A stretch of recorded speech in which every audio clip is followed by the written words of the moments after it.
ایک صاحب سے میں نے کہا کہ جناب وہ 2000 ریال لگ گیا تو کیا کرنا ہے؟ کہنے کوئی مسئلہ نہیں، پاسپورٹ نواں بنوا لو، گنجائش ہے، یعنی ہر شے کا حل ہے۔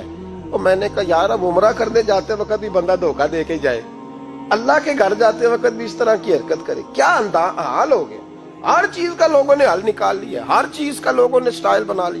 ایسا نہ کریں، یہ درست نہیں۔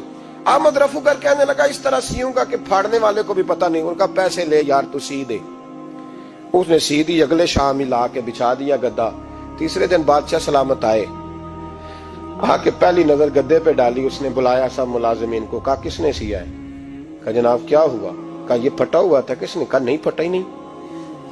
وہ کہنے لگے بنو بات، میں خود پھاڑ کے گیا تھا، تو بتاؤ صحیح سیا کس نے ہے؟ کہا جناب آپ پھاڑ کے گئے تھے تو بتایا کیوں نہیں؟ فرمانے لگے اسی لیے تو بتایا نہیں تھا کہ تم خود تحقیق کر لو، بلاؤ بتاؤ سیا کس نے۔ تو بلا لیا، احمد رفو گر آ گیا۔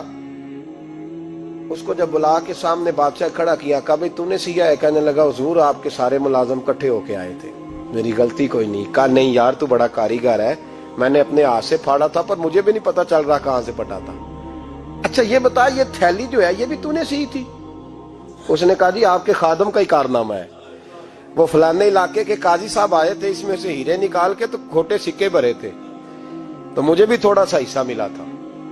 محمود نے سارے گواہ بھی اکٹھے کر لیے، ثبوت بھی اکٹھے کر لیے۔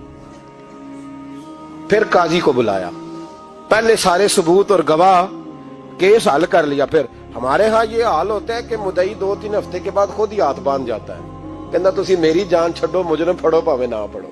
وہ کہتا ہے مجھے معافی دو، میں رہا۔ ظلم ہے نا، ظلم زیادتی ہے کہ جو بیچارہ اتنے سوال مجرم سے نہیں ہوتے جتنے مدعی سے ہوتے، اب یقین کریں اتنے سوالات ہوتے، بیچارہ ہف جاتا ہے۔ یہ طریقہ درست تو نہیں، ایک لٹ گیا اور دوسرا طرح طرح کے سوالوں کے جواب دیتا پھرے بیچارہ۔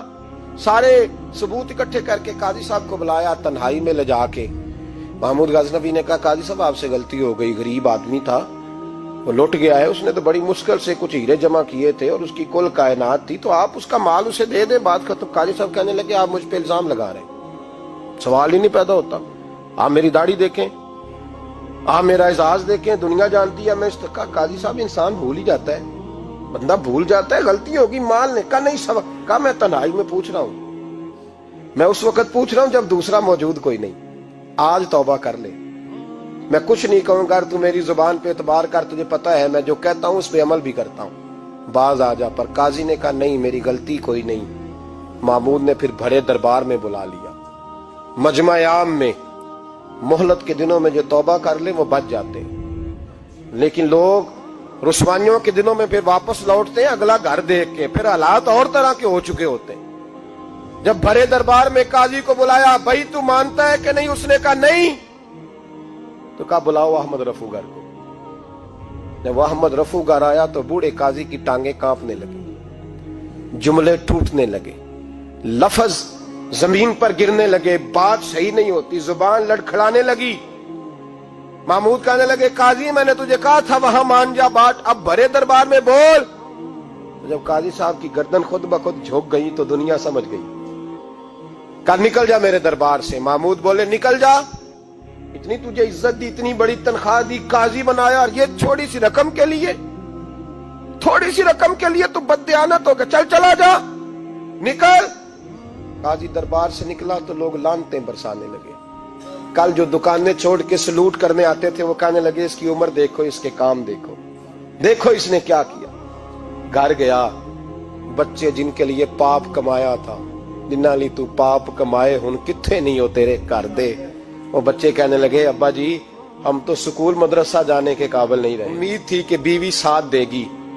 وہ کہنے لگی میں میکے کیسے جاؤں گی، گلی کی عورتیں طرح طرح کی باتیں بناتی ہیں۔ او بھائی کامیابیوں کے بڑے سربراہ ہوتے ہیں، کوئی کامیاب ہو جائے تو سارے کہتے ہیں میری سپورٹ سے ہوا ہے، ناکامیاں ہمیشہ یتیم ہوتی ہیں، ناکامیوں کا کوئی سربراہ نہیں ہوتا۔ جب تک تو قاضی تھا تو بڑے بات تھی، ہر بندہ کہتا تھا رشتہ دار ہے، رسوائی ہو گئی تو وہ تیری آنکھ ہو یا سنگ ملامت کی چبھن، کون پہنچا ہے میرے درد کی گہرائی تک، دور شہرت میں تو یاروں نے کیا یاد بہت، ساتھ آیا نہ کوئی کوچے رسوائی تک۔